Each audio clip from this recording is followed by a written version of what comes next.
Okay, your march next month is something that you do regularly, you regularly demo.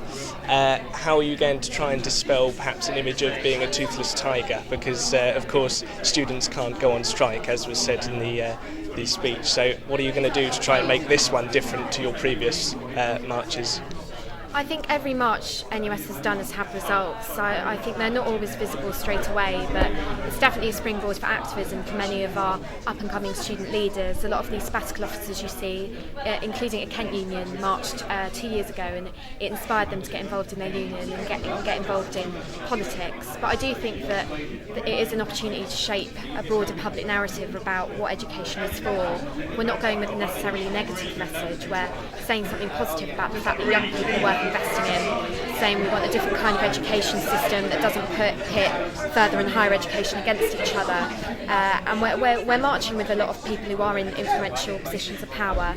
And I think power can be quite a loose term, and just because we're not saying we want a change in law in terms of tuition fees or anything else, because we know that that's not a fight we're going to win for the foreseeable future. It's an opportunity for us to shape a more positive narrative about what education is about. This idea of a positive narrative has been something that you're really advocating.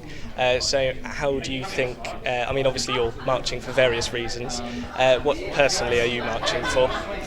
I'm marching because I don't think our education system really serves its citizens at the moment. I think it charges too much and is going down a route of privatisation, which puts price tags on education.